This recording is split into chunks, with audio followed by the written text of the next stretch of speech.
Buenas tardes tengan todos ustedes. La Universidad Nacional Autónoma de México y la Coordinación de Humanidades, a través del Programa Universitario de Estudios sobre la Ciudad, tiene el gusto de presentar a ustedes el seminario permanente de los centros históricos de la Ciudad de México, el cual, desde sus inicios, ha contado con la presencia de destacados investigadores de la UNAM y especialistas de otras instituciones nacionales y extranjeras, quienes han expresado sus opiniones en torno a la conformación histórica de los espacios, procesos ambientales y socioculturales de las ciudades y sus centros históricos.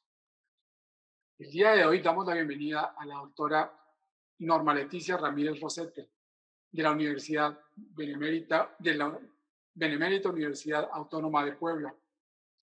Y en los comentarios nos acompaña la doctora Lorena Cabrera Montiel, de la Universidad Iberoamericana, también de la ciudad de Puebla. Bueno, antes de pasar a leer una síntesis curricular de la doctora Ramírez, me permito dar algunos lineamientos para la sesión de hoy. Bueno, les pedimos por favor que nos apoyen escribiendo en el chat su nombre completo e institución de adscripción.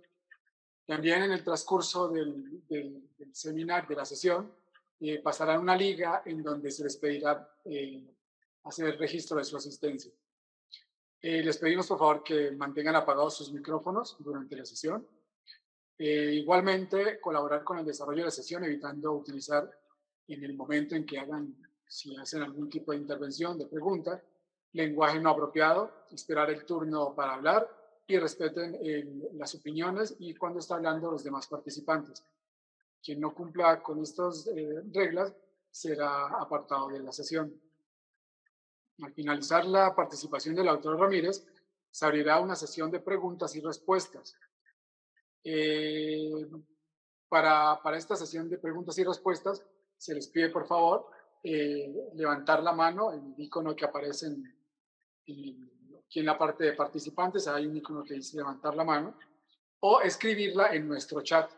Nosotros se las formularemos a la doctora Ramírez o a la doctora Cabrera.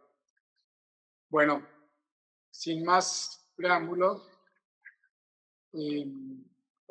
paso a leer la síntesis curricular de la doctora Norma Leticia Ramírez Rosete. Ella viene de la Facultad de Arquitectura de la Benemérita Universidad Autónoma de Puebla. Es doctora en Geografía, Urbanismo y Ordenación del Territorio por la Universidad de Valladolid, España. Es maestra en Ordenamiento de Territorio y Arquitectura por la Facultad de Arquitectura de la UAP. Es profesora investigadora de tiempo completo de la licenciatura en Urbanismo y Diseño Ambiental, así como en la maestría en Ordenamiento de Territorio, en el doctorado en Procesos Territoriales, también de la Facultad de Arquitectura de la misma universidad. A su vez, es coordinadora administrativa de la Facultad de Arquitectura de la UAP.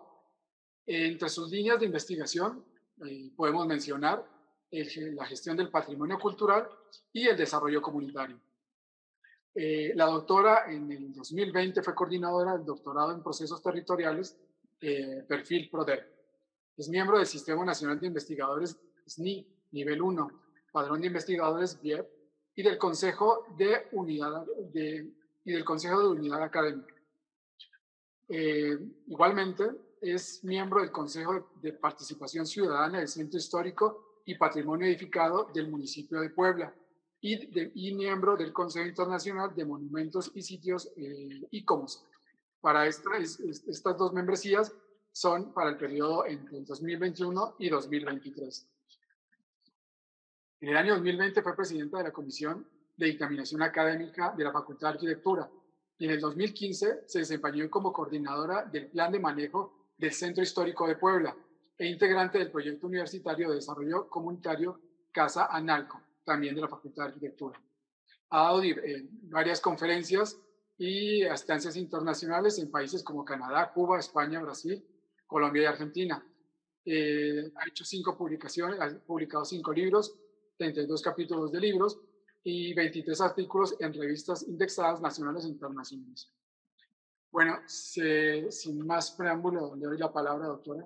Bueno, pues muchas gracias. Pues es para mí un honor haber sido invitada para dar esta conferencia al Programa Universitario de Estudios sobre la Ciudad. Es de verdad un honor debido a la línea de investigación que tengo, pues es siempre un referente para el análisis de los estudios históricos. Bueno, pues voy a dar inicio. Esta presentación, esta investigación, es titulada Análisis del impacto sociocultural ante la pandemia por COVID-19 en el Centro Histórico de Puebla.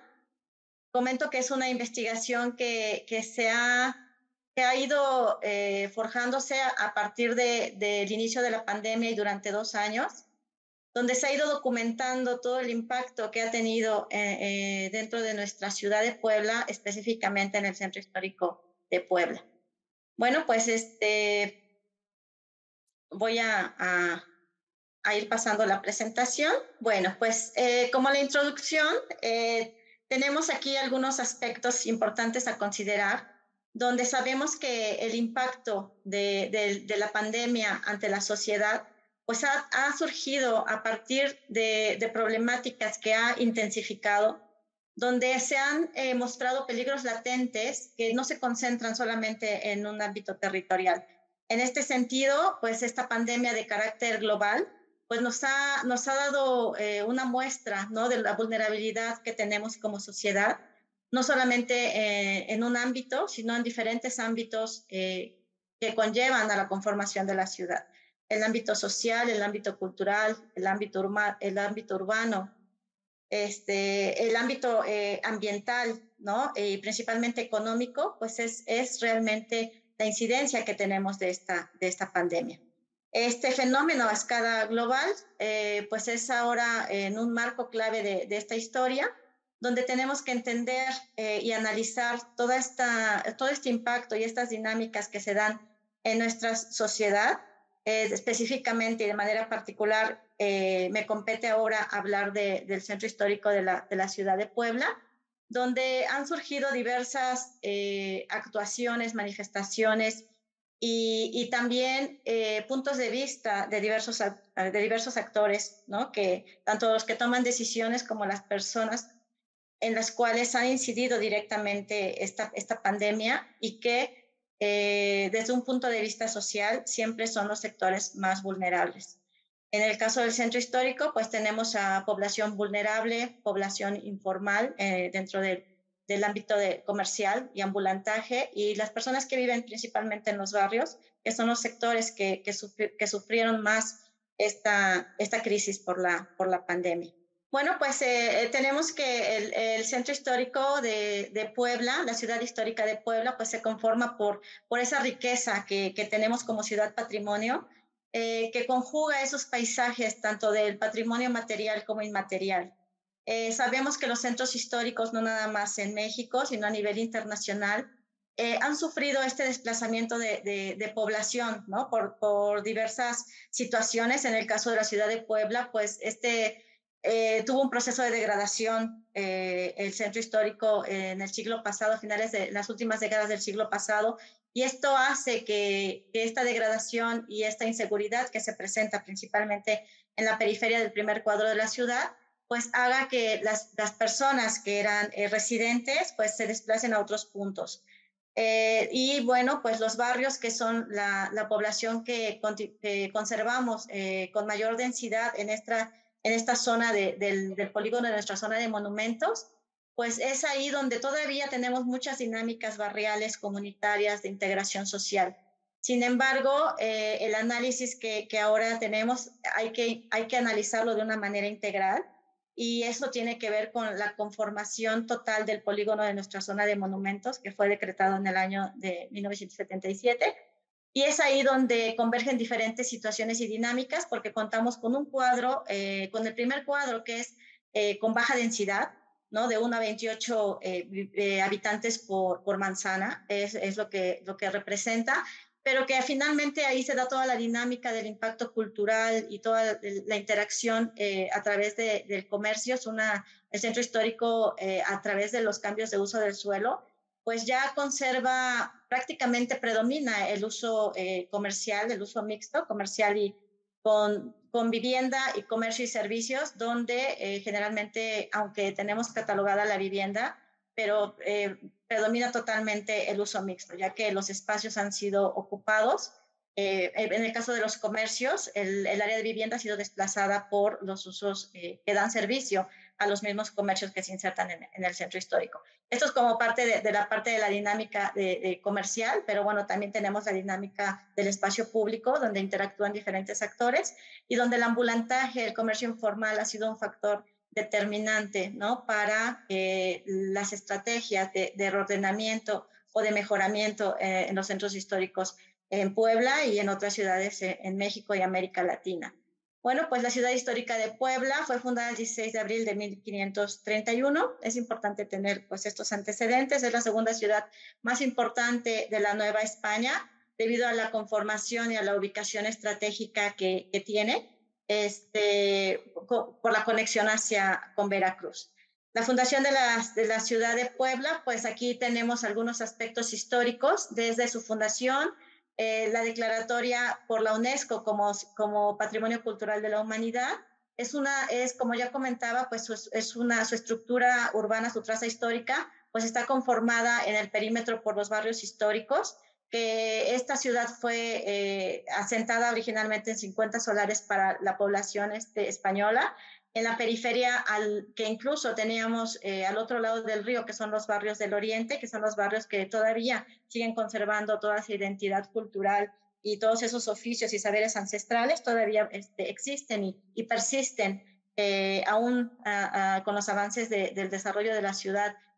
Con la finalidad de incrementar el turismo y el comercio, pues las políticas muchas veces no favorecen a los barrios, pero bueno, a través de la academia estamos tratando de consolidar y de generar estrategias que vayan directamente enfocadas al patrimonio humano.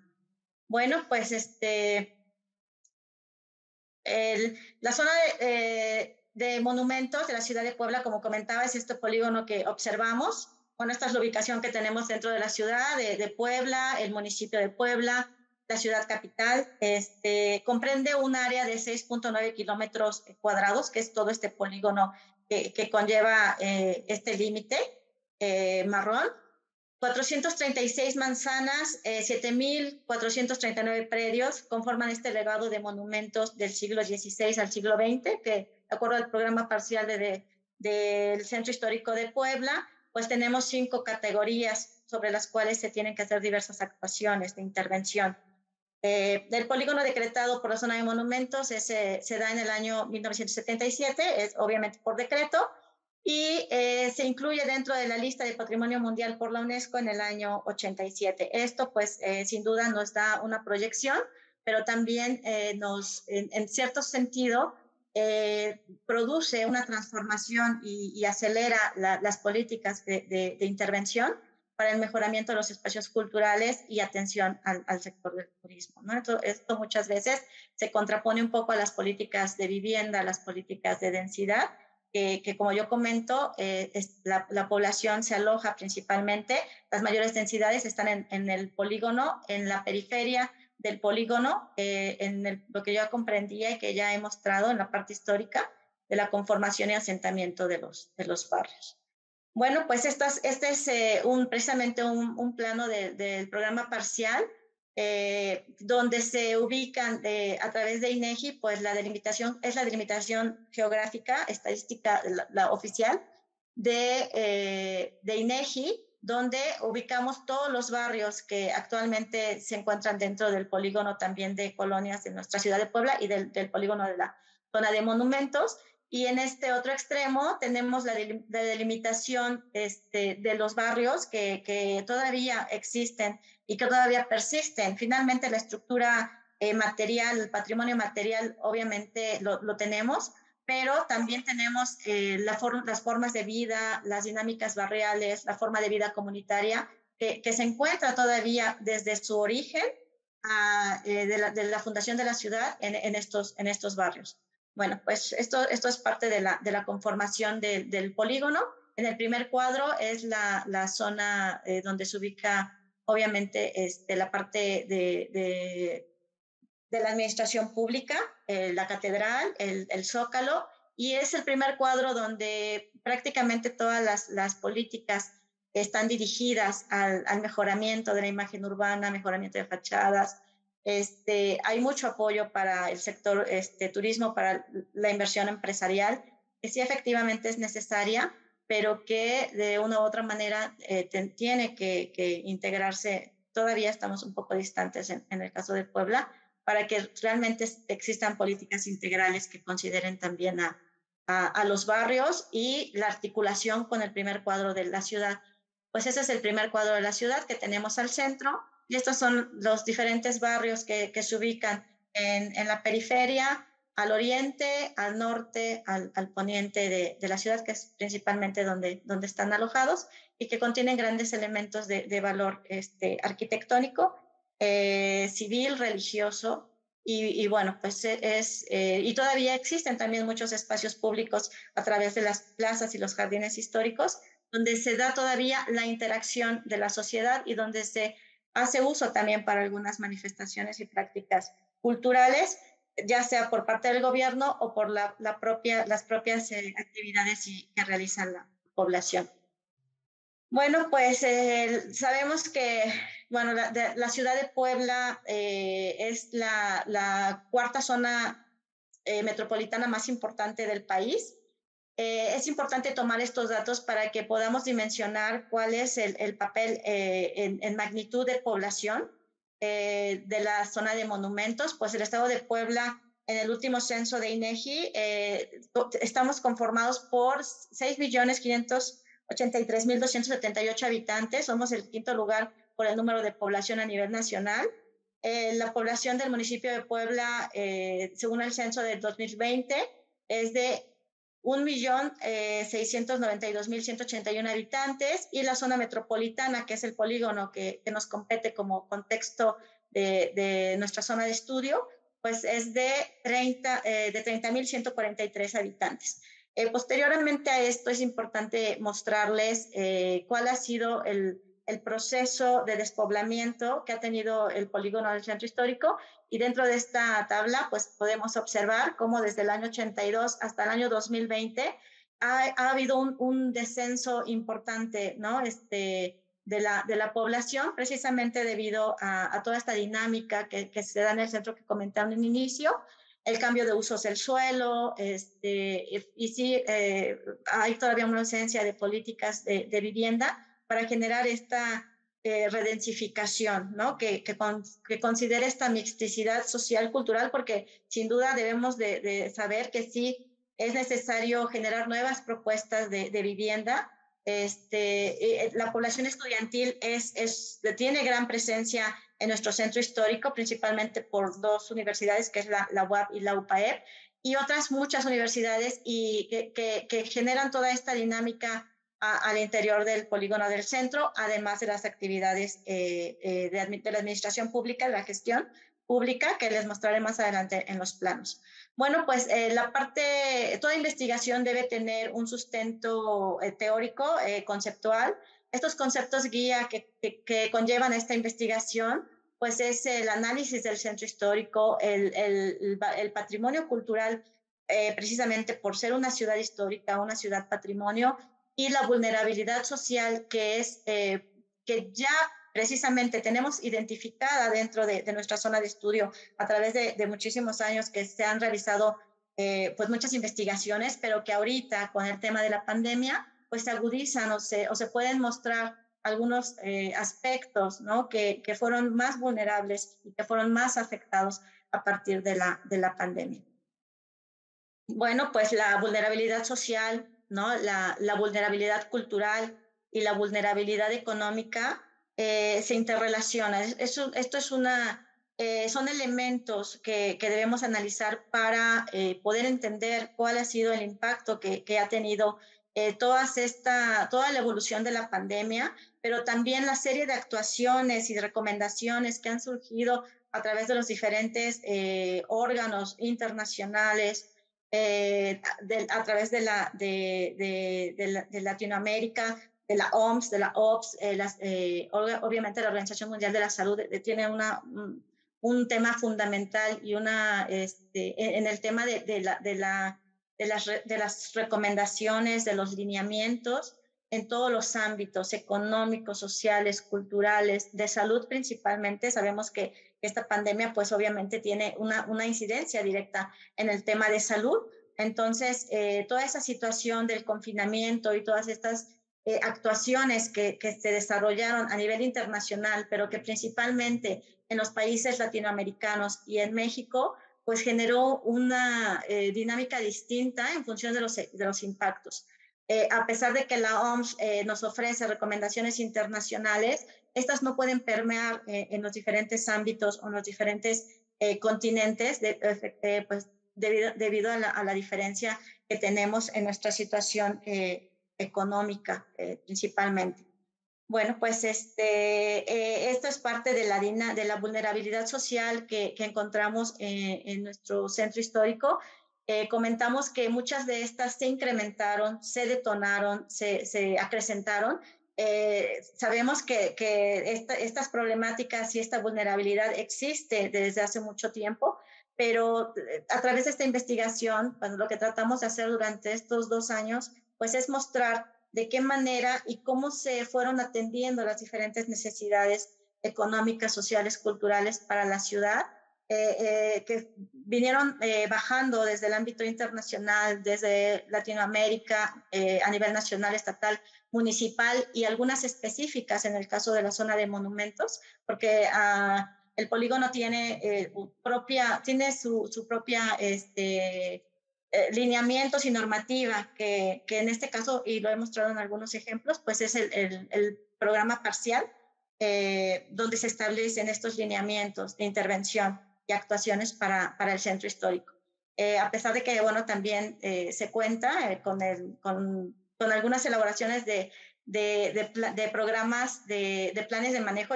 Yo fui parte de la elaboración del primer plan de manejo a través de aquí de la Facultad de Arquitectura de la UAP. Y pues bueno, eso nos permitió tener muchísima claridad de cuál es la situación real en la parte arquitectónica, en la parte urbana, en la parte ambiental, la parte social del centro histórico. Y bueno, ahí existen ya, incluso por esta misma escuela, hemos tratado de revisar otros instrumentos y muchos de los instrumentos incluso han sido elaborados por el PUEC, que es la conformación de la actualización del plan de manejo para el centro histórico de Puebla.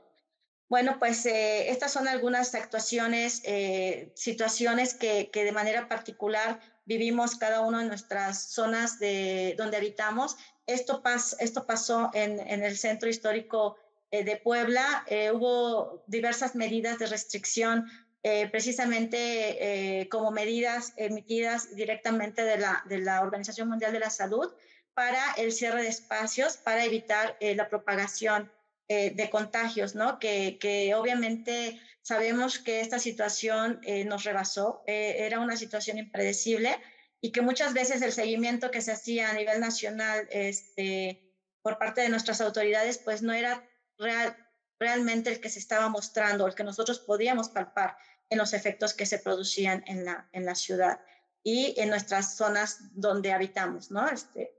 Bueno, pues los primeros casos de COVID se presentan el 31 de diciembre del 2019.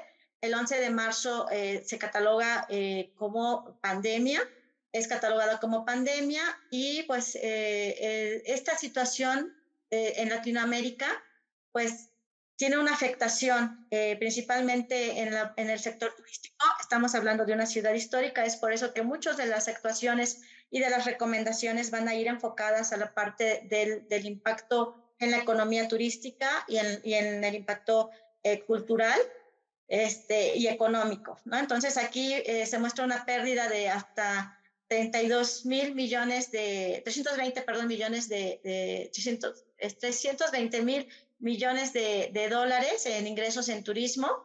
Esto durante el primer periodo de la pandemia. El primer pico se encuentra durante la semana 3 del año 21. En los primeros 5 meses del año 2020 se reducen los ingresos y servicios turísticos. Nosotros, bueno, hemos ido desarrollando esta investigación a través de la búsqueda de diferentes fuentes de información en los diferentes ámbitos de estudio. Y eso nos ha permitido tener a veces incluso estadísticas o datos que fueron surgiendo a la par que iba avanzando la pandemia. Bueno, el balance del 2020, tenemos una caída del 46% de las visitas con respecto al año 2019, lo que representa una disminución de hasta 20 millones de turistas. La industria no esencial, la construcción, la minería, la automotriz y espacial, bueno, pues todas estas recomendaciones estamos familiarizados todos con ellas. Sin embargo, el impacto que tuvo, sin duda, fue económico, fue en la parte laboral, en la parte del empleo. Esto pues trajo consigo muchísimas problemáticas sociales al interior de las unidades familiares, pero bueno, esto también es importante saberlo y que también este impacto que se genera a través de las medidas emitidas por el gobierno estatal para disminuir los contagios, pues tenemos aquí dos aspectos, tanto positivos, al contribuir al bienestar del medio ambiente, el mejoramiento de la calidad del aire. Pudimos ver muchísimas noticias, ¿no? Donde el hábitat, el hábitat natural, estos ecosistemas, pues muchos incluso muchas especies de animales, etcétera, pues pudieron recuperar esos espacios, ¿no? Eso es como una parte benéfica, la contaminación de las emisiones de dióxido de carbono, la contaminación obviamente del medio ambiente. La parte negativa, pues que debido al cierre principalmente de los negocios, pues no fue lo mismo, la misma respuesta que tuvimos en México y en Latinoamérica a la que se tuvo en otros países de primer mundo, ¿no? Sabemos que esto fue detonante para el problema económico, los problemas de desempleo. Bueno, pues aquí está el estado de Puebla. Este es un esquema de la Dirección General de Epidemiología, que es parte de nuestras fuentes de información. Y pues está aquí el grado de incidencia, la tasa que tuvo Puebla del 5 al 8 de enero del año 2021. Esto, bueno, pues ya nos muestra que hay una disminución en las primeras semanas a un año, ¿no? De que se iniciaron los primeros casos en el estado. Bueno, pues los casos que tenemos aquí, recuperados, las defunciones, los casos confirmados, la mortalidad sobre el total de los contagios es menor. Esto es para enero del año 21 se disminuyó. Aquí tenemos estos ejemplos de las curvas de cómo se fue comportando la pandemia desde el inicio de la semana 1, desde el año 2020 hasta la primera semana del año 2021, que es la temporalidad que tiene esta investigación. Los casos en Puebla comenzaron en la 8ª semana, asimismo se muestra un pico en la semana 25 con 2.962 casos. Debido al alza de los casos, continúan las medidas de sana distancia por el acuerdo emitido el 28 de diciembre del año 2020. Estas son otras gráficas que tenemos del estado para que se pueda observar cuál fue el comportamiento de la positividad y que la Ciudad de México fue la más afectada. La segunda en las primeras semanas fue Baja California Sur y Puebla tuvo una mayor cantidad de infectados en la semana 25, que corresponde del 14 al 20 de junio del 2020. Desgraciadamente las defunciones pues incrementaron al final posterior a estos 2 meses.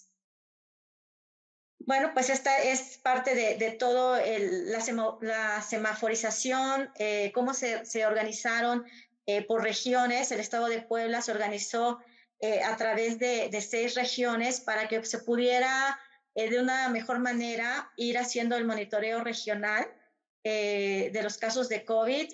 Tenemos aquí el caso de enero 2020 y podemos ver cómo la mayoría de las regiones están en alerta máxima.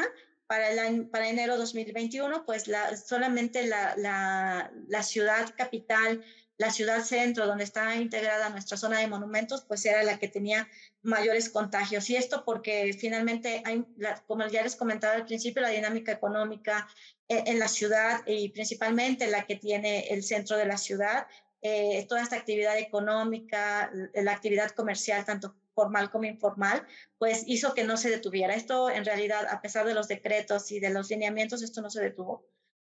Obviamente por la necesidad que se tiene a través de las familias de tener un ingreso por día. Hay mucho comercio informal, hay muchas madres jefas de familia que tienen que trabajar y salir a conseguir al día algún ingreso para que puedan llevarlo a sus hogares.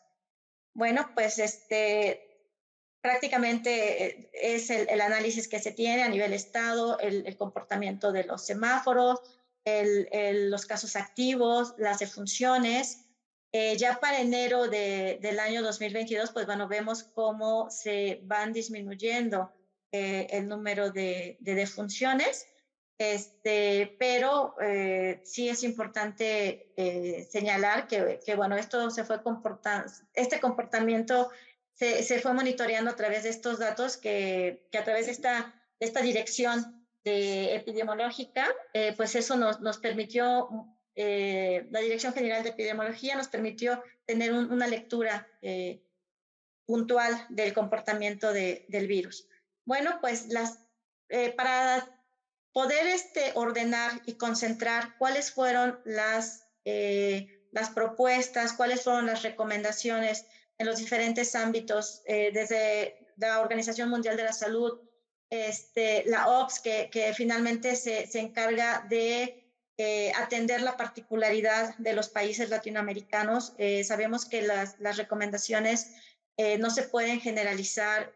Sí, a través de la OPS, que es un ámbito a nivel de Latinoamérica, se pudieron establecer algunas condicionantes, algunos lineamientos, algunas orientaciones que iban enfocadas más a la realidad que se vive en estos países como México.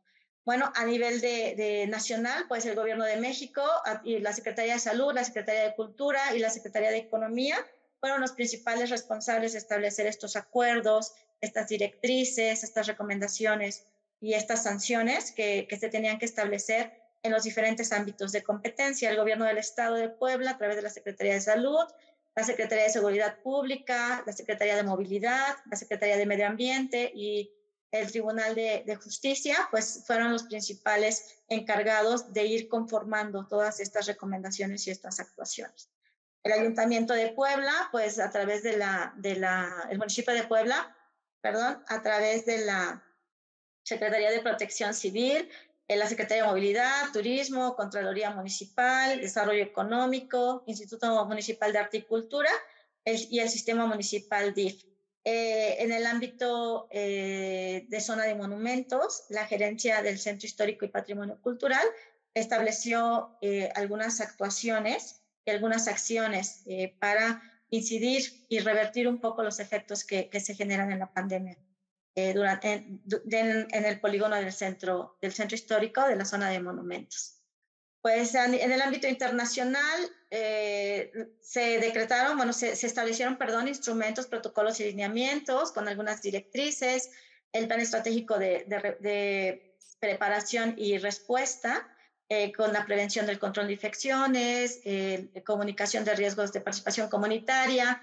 Se generó una guía sobre las consideraciones a los ajustes de las medidas de salud pública. Se diseñaron, esto es a través de la OMS, a través de la OPS, que trabaja directamente con la OMS, pero en atención a los países de América Latina.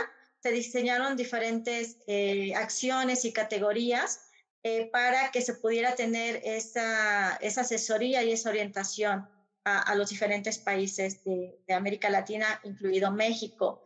En el ámbito nacional, pues el Gobierno de México fue el principal articulador y vínculo con estos organismos internacionales. Se crean instrumentos, protocolos y medidas preventivas. Se crean el protocolo de sana distancia a través de la jornada nacional de sana distancia, medidas preventivas para la mitigación del COVID, guías de acción, protocolos de actuación.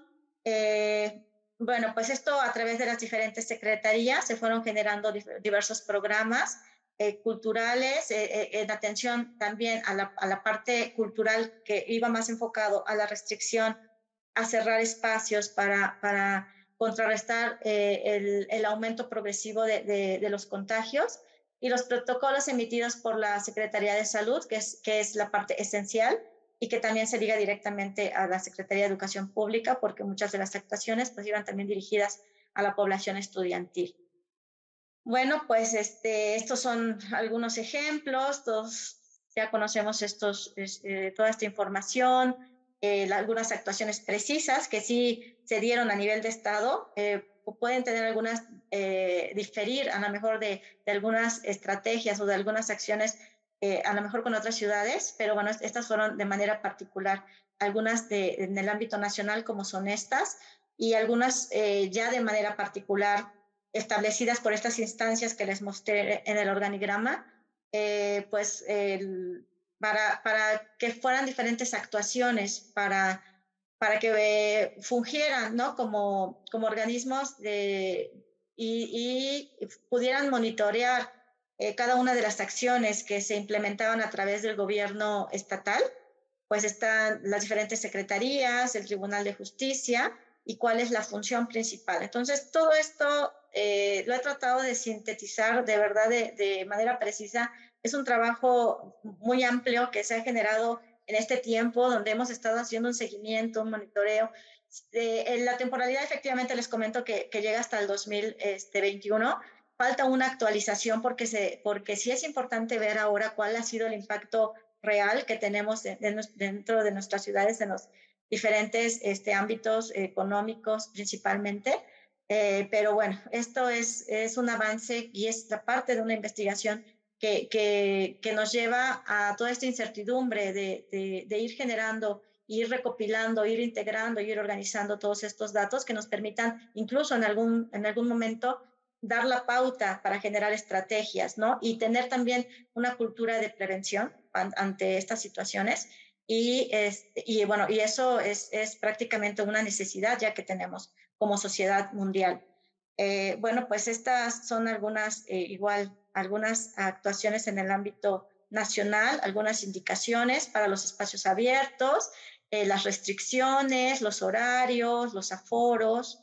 En el ámbito municipal, pues nuevamente el análisis de cada una de las dependencias que se mostraban en el organigrama y cómo se fueron generando a través de cada uno de ellos diferentes programas de apoyo, protocolos, actuaciones, algunas guías, ¿no? Porque, por ejemplo, la creación del programa de apoyos a comercios formales en el Centro Histórico y Microempresas de Puebla, todo esto fue a través del gobierno, muchas se derivaron del gobierno del Estado, bajaron al gobierno municipal y se implementaron a través de algunos decretos que se fueron generando para revertir, tratar de mitigar un poco los efectos que está ocasionando la pandemia. Pues esta es en la parte, el impacto en la cultura efectivamente tiene muchísima importancia. Sin embargo, existieron algunas estrategias, algunas alternativas para llevar la cultura de manera virtual, ¿no? Hacia la sociedad. Sabemos que la situación de la pandemia en cuestión de salud mental, pues es algo que el confinamiento trajo muchísimos problemas a la población.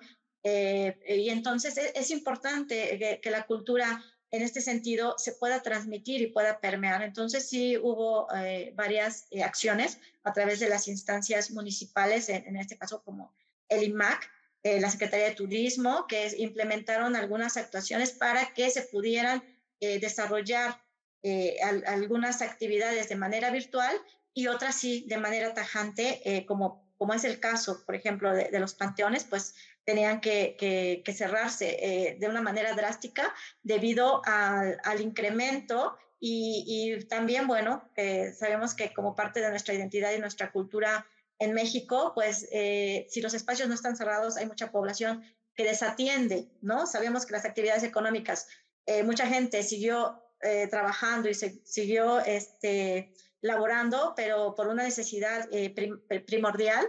Pero bueno, también hubo espacios de esparcimiento, de ocio, y estos espacios ya de culto o en este caso como los panteones, ¿no? Que ya tienen otro simbolismo para los mexicanos, pues tuvieron que cerrarse para evitar esas aglomeraciones.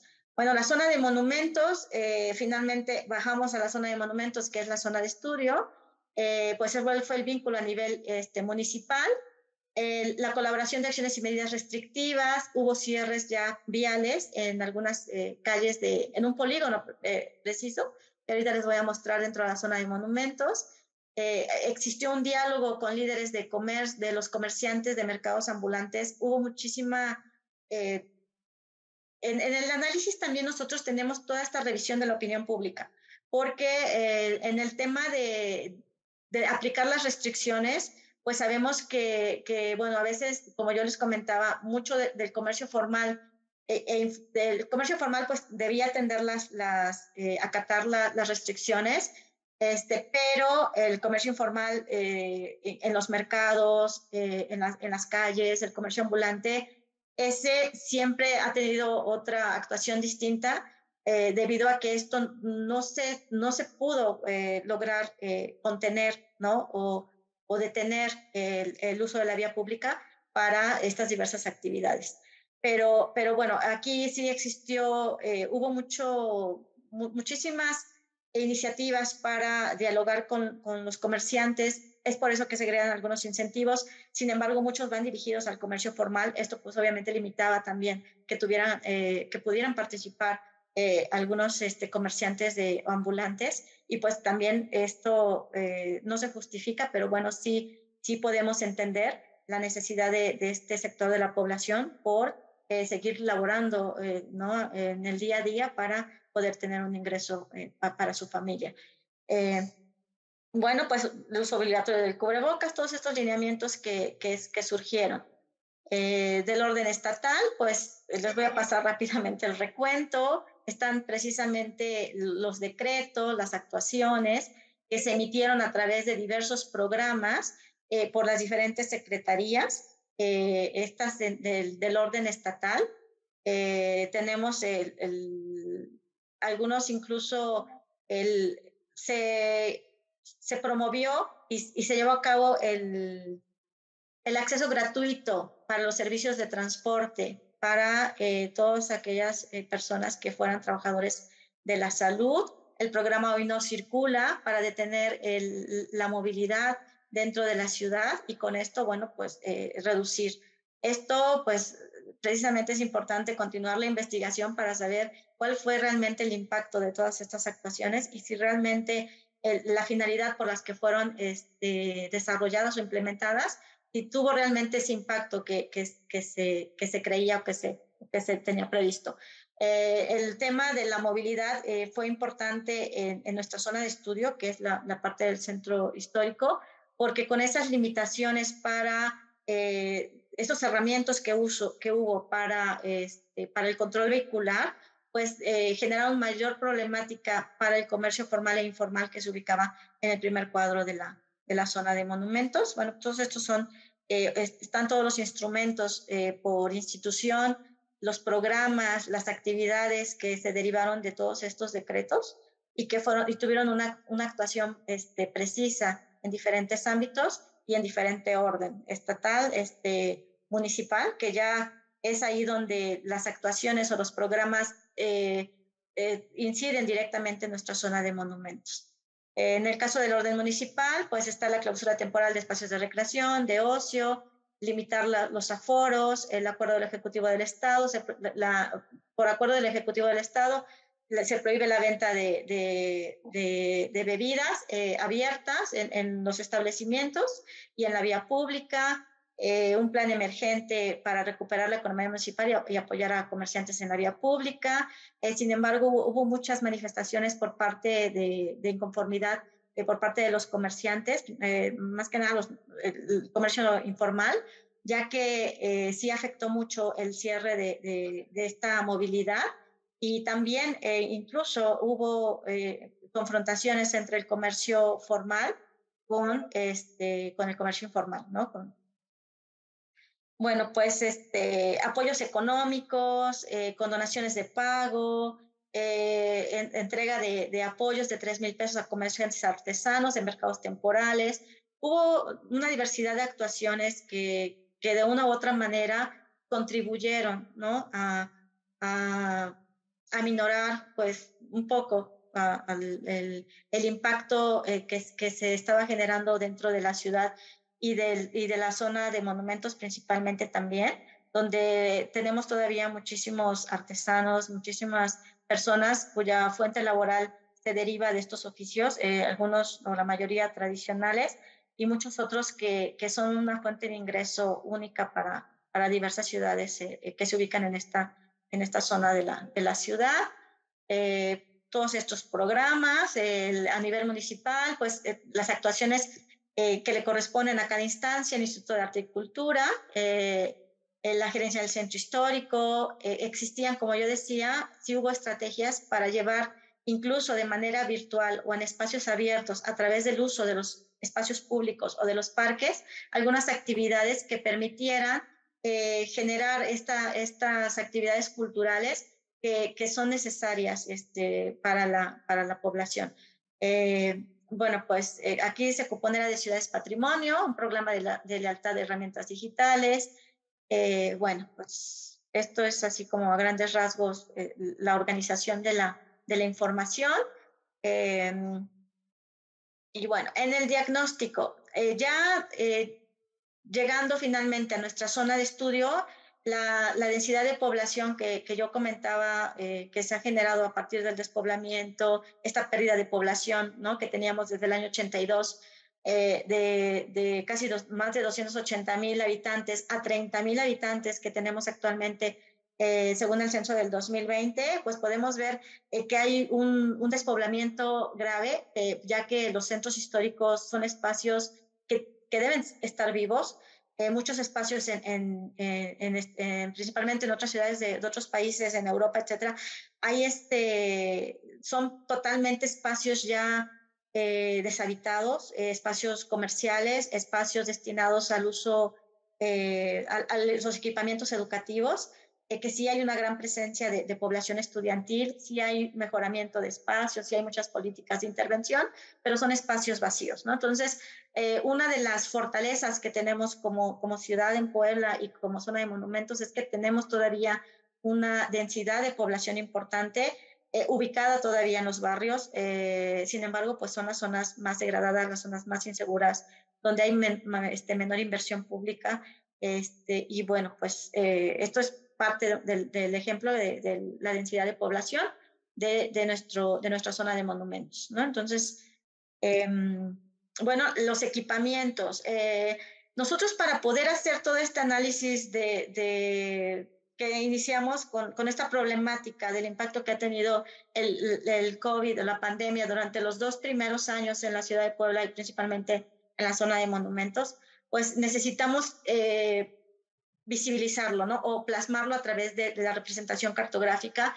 Es una herramienta que tenemos y que compartimos incluso también aquí con el POEC. Pues necesitamos mostrar cuáles son esos elementos, así como la densidad de población. La parte estadística es fundamental, aunque debemos complementarla, ¿no?, con todo ese análisis social, pero que se genera a través del trabajo empírico, el trabajo de campo, con las metodologías participativas, comunitarias, etcétera, pues eso enriquece aún más estos estudios. Pero bueno, aquí esta parte de la zona de monumentos, lo que tratamos de mostrar, pues es precisamente esa dinámica de la incidencia de los equipamientos. La administración pública, pues predomina en todos prácticamente la mayoría de las manzanas. Es la administración pública, lo que trato de mostrar aquí, las escuelas. Aquí están todos estos birretes negros, son las escuelas. Entonces, tenemos una alta concentración de escuelas en diferentes niveles, técnicas, de nivel medio, básico, superior, incluso hasta posgrados, o sea, de medio superior. Y aquí esto es importante porque la dinámica comercial, cultural, etcétera, que se generaba en cada uno de estos, de esta parte donde se concentran este tipo de equipamientos, pues había diferentes comercios y servicios que daban atención a esos equipamientos, ¿no? A las personas que trabajan en el gobierno, municipal, indistintamente estatal, municipal, etcétera, las personas que acudían o que trabajan en las escuelas, al detonarse esta contingencia y estas restricciones, pues sin duda todo el polígono en su mayoría hubo muchísimos comercios que tuvieron que cerrar, ¿no? Porque la única, como yo les comento, principalmente en el primer cuadro del centro histórico, casi no hay población. Entonces, al cerrarse las escuelas, al no poder acudir a su centro de trabajo, algunas dependencias que sí estuvieron laborando en su mayoría, pero bueno, con un aforo mínimo, pues ya no existía esa posibilidad de tener un ingreso, ¿no? A través de la venta de sus servicios.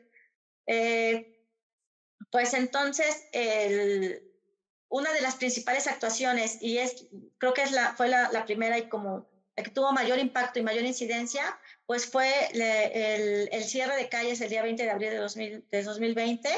Se genera un polígono, ¿no? A través del gobierno municipal, pues se muestra el polígono de la Secretaría de Seguridad Ciudadana, obviamente también en apoyo con la Secretaría de Movilidad, pues se delimita un polígono para, para no permitir el acceso a los diferentes vehículos que no fueran los que se encuentran en esta parte descritos, el tránsito local, las pipas de agua, los camiones recolectores de basura, las unidades de emergencia.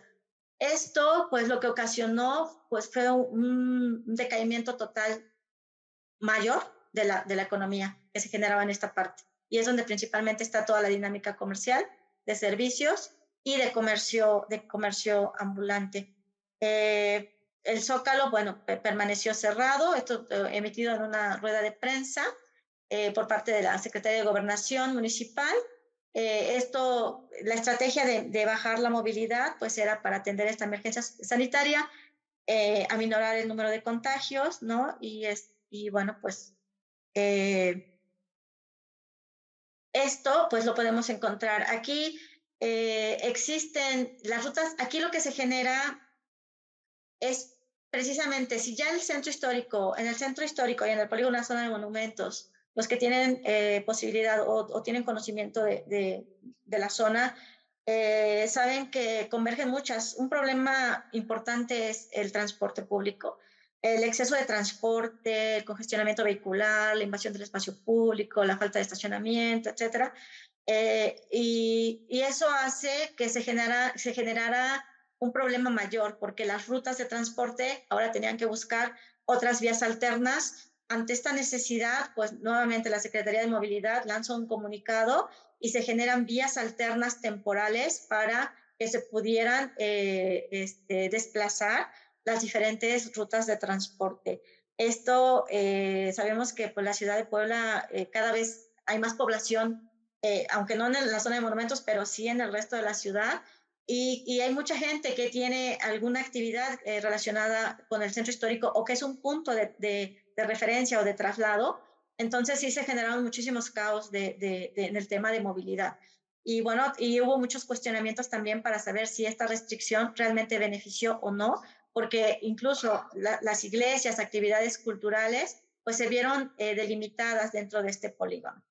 Dentro de este estudio, y como les decía que la parte estadística, los datos duros son importantes, pues este estudio considera también un análisis de las unidades económicas del DENUE del año, en este caso es del año 2020, donde se presentan la diversidad, en este caso de los servicios médicos, de las farmacias y material médico, cómo se encuentra distribuido en la totalidad del polígono y cuáles fueron los que se concentran dentro del polígono, del cerramiento del polígono restrictivo. Pues bueno, esto es prácticamente parte de ese análisis. Las escuelas y la relación con las tiendas de abarrotes. Los datos están ahí, nosotros podemos tomarlos, plasmarlos, representarlos e interpretarlos. La relación de la escuela con las tiendas, las tiendas de abarrotes, pues a pesar de que sí, el consumo de primera necesidad pues tuvo más demanda, pero bueno, el comercio que se situaba alrededor de los espacios, principalmente de educación o equipamientos de educación, pues no pudieron resistir, ¿no? Ante los diversos meses que iba prolongándose la pandemia. Entonces muchos espacios estuvieron ya en renta, porque bueno, esta dinámica también es importante, que esta es parte de lo que también es importante seguir analizando y seguir hasta ahora, porque para tener una certeza de ya no al 2021, sino al 2022, cuál ha sido el impacto real que ha sufrido el comercio, las actividades culturales y la parte principalmente la vulnerabilidad social, que se logre percibir y se logre medir dentro del polígono de monumentos. Para eso, bueno, pues tendríamos que hacer otro recuento y otra actualización hasta la época actual, ¿no? Que ya tenemos cifras, ya tenemos datos, que nos puedan mostrar algunos elementos para tener un diagnóstico de una manera más precisa. Bueno, pues entonces, seguimos con estas son las escuelas. Lo que les comentaba de esas inconformidades que surgen por parte del comercio debido al cierre del cierre vehicular. Esto originó que prácticamente sí se podía acceder de manera peatonal, pero la mayor afluencia y el mayor consumo de todos los servicios, de todo el comercio que se genera en el centro histórico, pues se genera a través de llegar en transporte público o de llegar en los vehículos particulares. Esto, pues sí, detonó en la disminución de las ventas. Y bueno, aquí como podemos ver, pues de por sí el comercio se quejaba de que ya había una disminución semanas antes a partir de la pandemia y que ahorita con estas restricciones pues se incrementó más el acceso de las personas a través de estos medios de transporte para poder comprar. Finalmente, el comercio ambulante siguió presente, el comercio ambulante no se detuvo y ellos también de una u otra manera tuvieron algunos enfrentamientos con los locatarios del comercio formal porque se sentían en desventaja, ¿no? Ellos tenían que acatar las restricciones y las sanciones, pero bueno, el comercio informal finalmente, y esto ha sido siempre, está apropiado de muchas calles de nuestro centro histórico y obviamente para esto sí se requieren políticas de reordenamiento, que pueda también considerarlos, no podemos no verlos ni tampoco hacer políticas que los eliminen, porque eso es algo que está comprobado que es imposible hacerlo, pero sí generar estrategias para que ellos lo puedan hacer de una manera ordenada y en determinados momentos y en determinados puntos. Pero bueno, aquí sí se detonó el ambulantaje aún más en las calles del centro histórico.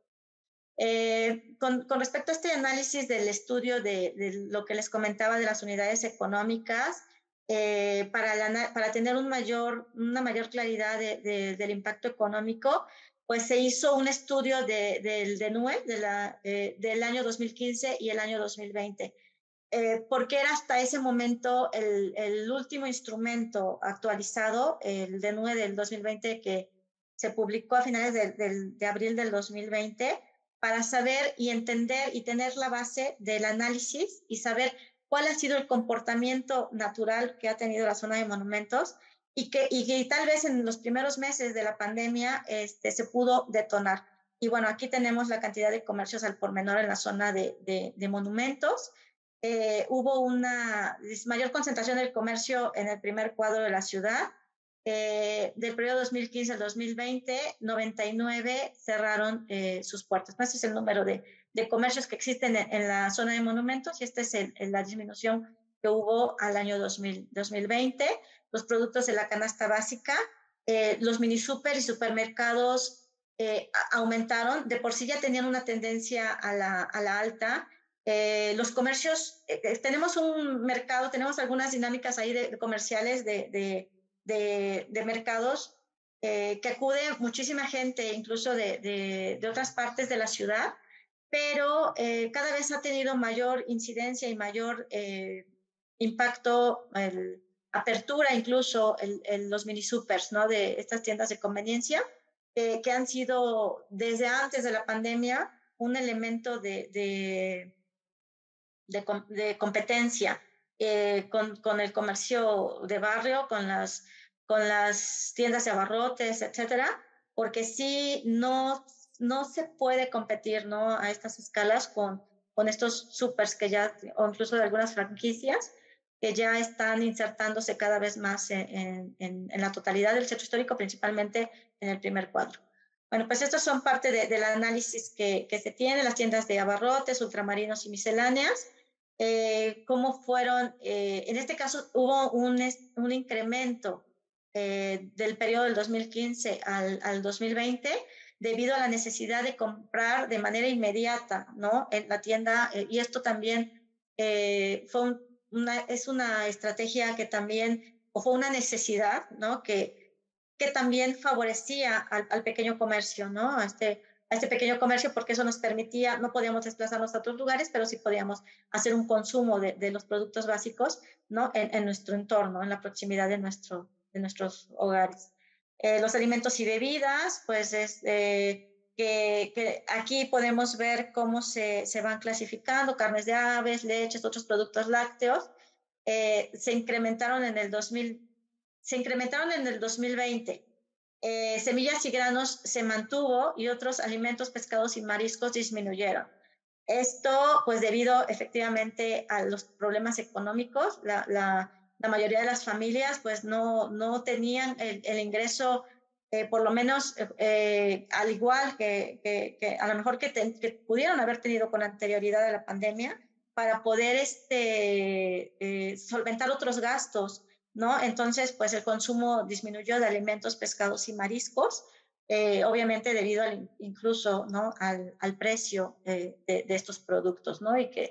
Y pues que sí son necesarios, pero pues desgraciadamente para la mayoría de las familias no son un producto de primera necesidad, ¿no? Debido a sus ingresos, a la vulnerabilidad en la que viven.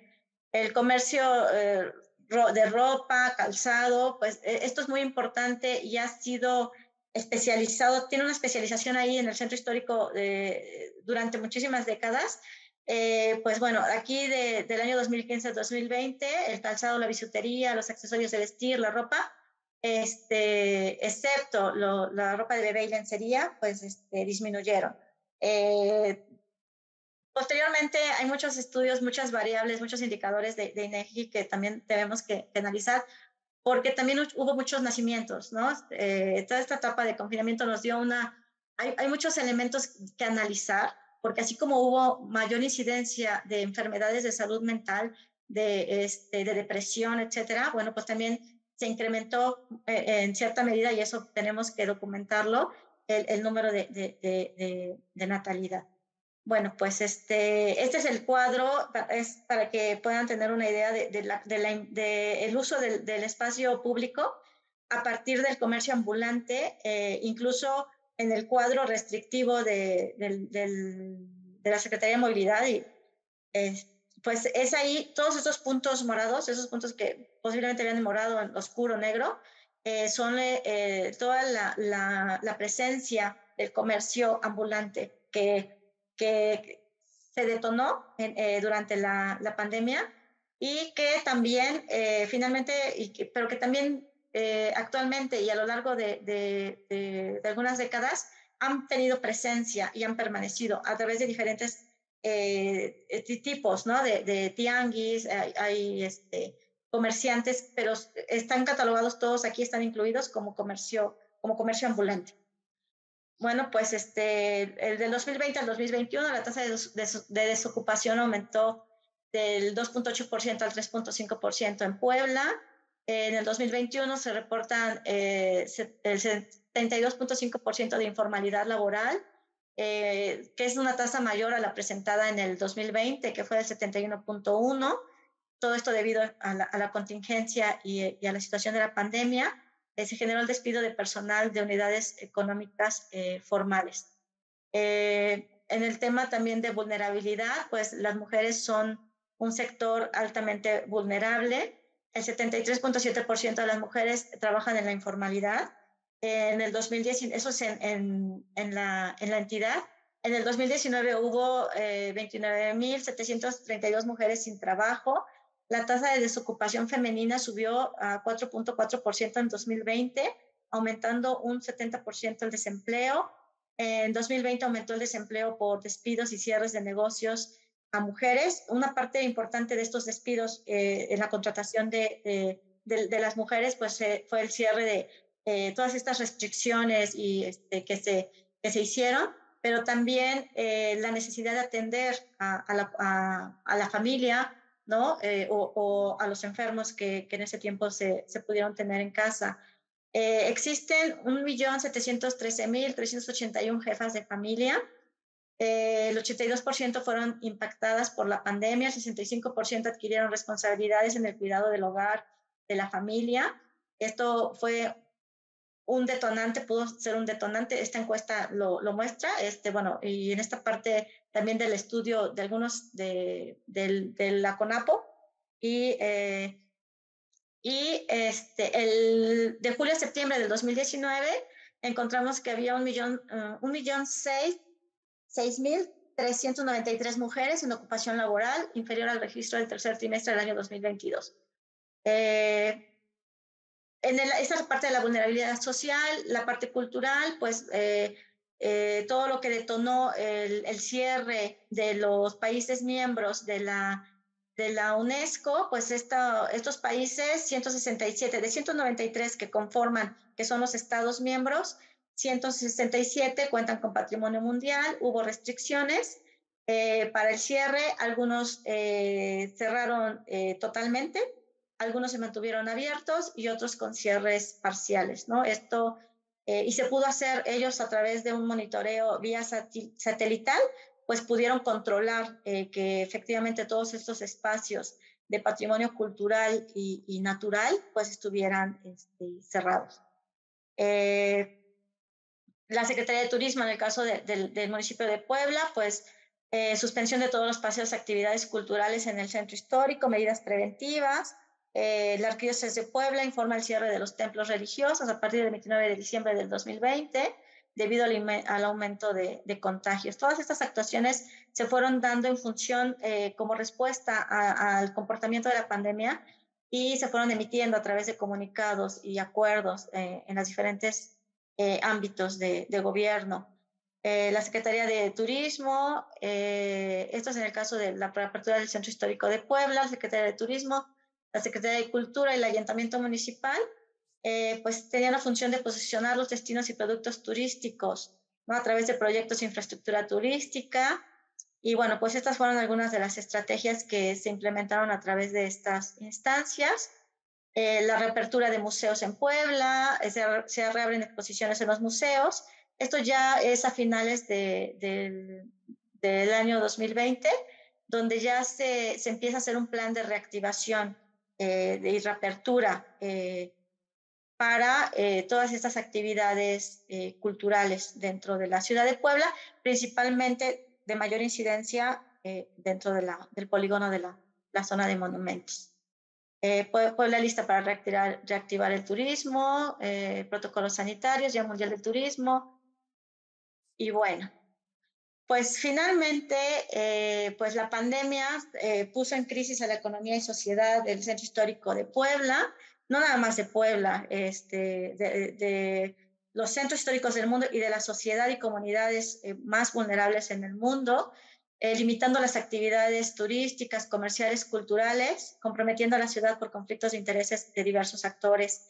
Sí es importante decir que no ha sido fácil ver las actuaciones o la respuesta hacia los acuerdos o las recomendaciones en la medida en que se atendieron, pues hubo una diversidad de intereses, de necesidades, que bueno, pues es por eso que es importante generar este tipo de estudios para poder tener las bases encaminadas a la situación, a analizar de manera precisa cuál ha sido el impacto real en la población, ¿no? En nuestra sociedad.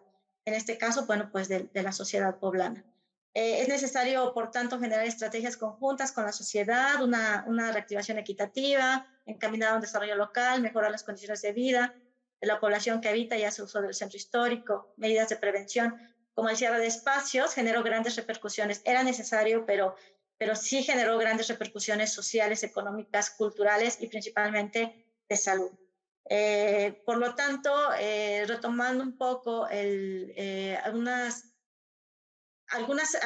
ideas que surgen a partir del Banco Interamericano de Desarrollo, pues sí es necesario promover nuevos liderazgos para la recuperación, conducir estrategias de intervención sostenibles, involucrar a las comunidades para la identificación y priorización de acciones. Eso es algo que no se pudo hacer y que sí es necesario para que podamos tener capacidad de respuesta ante crisis sanitarias como esta, crear sistemas barriales inteligentes. La escala de barrio es fundamental para que se puedan tener estrategias de conservación de todos estos elementos, no nada más de identidad, sino de esta dinámica económica que se genera en torno a estos centros de población, que es donde tenemos el mayor número de habitantes. Asegurar el acceso a servicios y recursos esenciales, potencial los espacios públicos se convierten ahora en un potencial importantísimo no nada más en el polígono del centro histórico con los jardines y todos estos espacios que tenemos,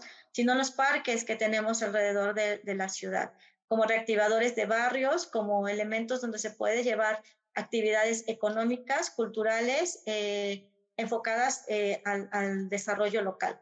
Ampliar los canales educativos, interacción del espacio construido con el espacio público, que históricamente es un ambiente de aprendizaje, donde confluyen diversas miradas, valores culturales, identidades comunitarias, aumentar la accesibilidad mediante la movilidad segura y a escala humana. Aquí es importante que todas las estrategias, independientemente del ámbito que se generen, deben ser a escala humana y deben de atender las necesidades reales de los usuarios o de las personas en las que inciden.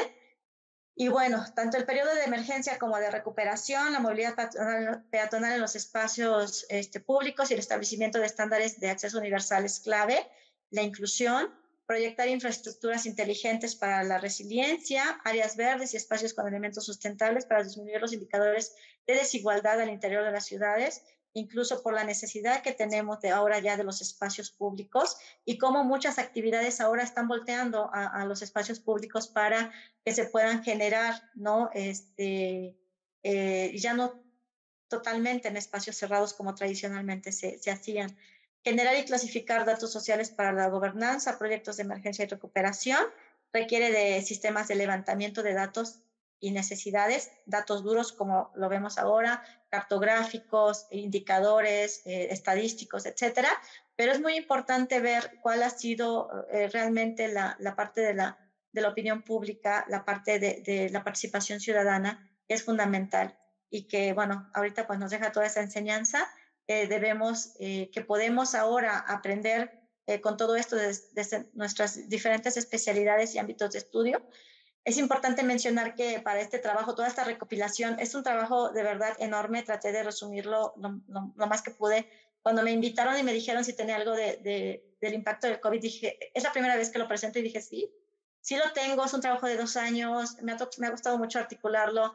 Sí, efectivamente he contado con el apoyo de alumnos, de servicio social, incluso chicos de servicio social de diferentes disciplinas, de la Escuela de Sociología, de Políticas Públicas, de Psicología, de Economía, de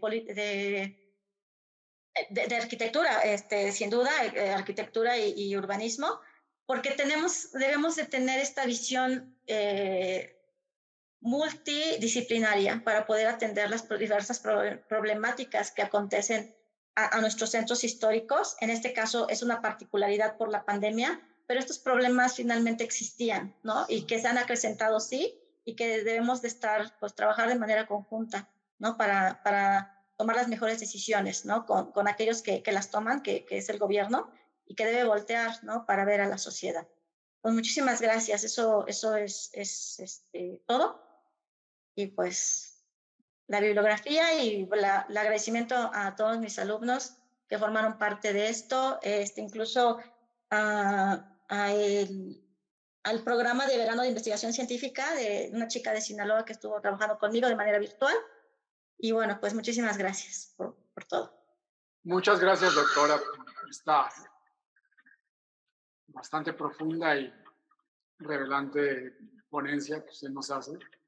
Queda clarísimo que muy a pesar de todas las problemáticas, el factor económico, el factor ambiental son absolutamente determinantes, así sea en un contexto patrimonial histórico, ¿no? En el que finalmente la comunidad es la que tiene que adaptarse a eso y no al revés, que sea el contexto histórico y urbano adaptarse a las necesidades de los seres humanos. Pero bueno, el día de hoy tenemos para comentar la ponencia a la doctora Lorena Cabrera Montiel de la Universidad Iberoamericana de Puebla, a quien le agradecemos mucho, y paso a leer rápidamente una síntesis curricular de la doctora Cabrera. Es doctora en Geografía por la Universidad Nacional Autónoma de México, arquitecta y maestra en ordenamiento del territorio por la Benemérita Universidad Autónoma de Puebla. Es profesora investigadora en los programas de licenciatura en arquitectura, en la maestría en Hábitat y Equidad Socioterritorial y el doctorado interinstitucional en Hábitat y Sustentabilidad, así como coordinadora de la especialidad en Gestión Integral de Riesgos de la Universidad Iberoamericana de Puebla. Se desempeñó como auditora de licitaciones de obras públicas para el gobierno del Estado de Puebla y como verificadora de vivienda para el Infonavit. Ha participado y organizado distintos eventos académicos y proyectos de investigación nacionales e internacionales con instituciones como la UAP, el Centro de Estudios de la Atmósfera, el Instituto de Investigaciones Económicas, el PUEC, la Ibero Puebla, obviamente, la Universidad de Edimburgo y la Universidad de Bretaña Occidental, entre otros.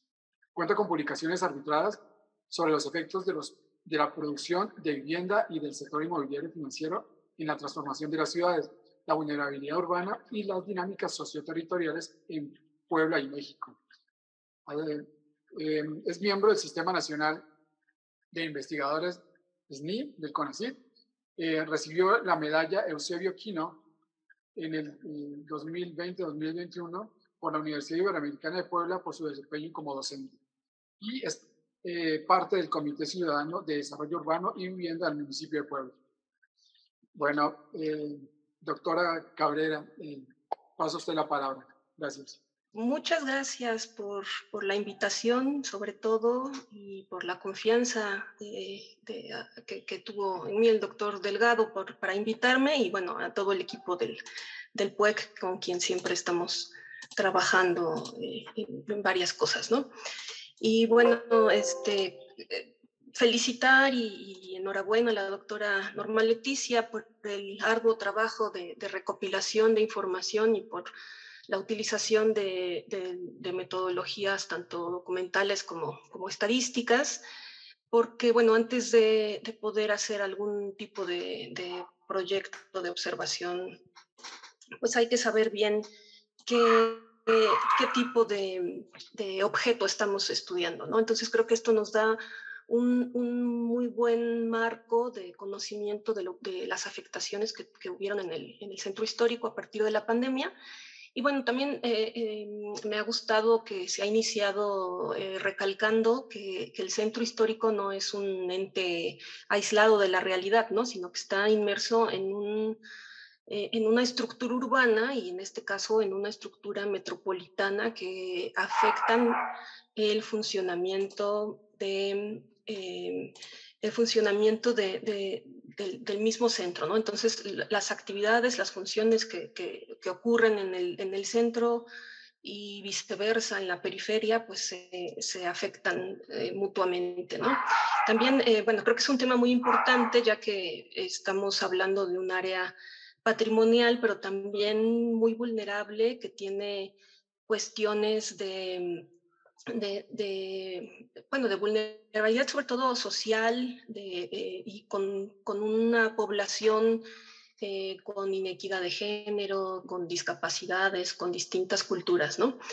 Y bueno, me parece que es importante señalar que en el centro histórico hay un proceso de despoblamiento que lo hace todavía más vulnerable, como bien lo señaló la doctora, y que, bueno, no es a partir de la pandemia, sino ya desde hace varias décadas que hay este proceso de desplazamiento y de la pérdida de la función habitacional en el centro, ¿no? Y de manera que ahora tenemos realmente pocos habitantes y las actividades que se encuentran en el centro, pues más se concentran en actividades comerciales y de servicios, tanto formal como informal, y que esto le da una cualidad al espacio que se estudia de manera muy distinta a áreas que son más pobladas, ¿no?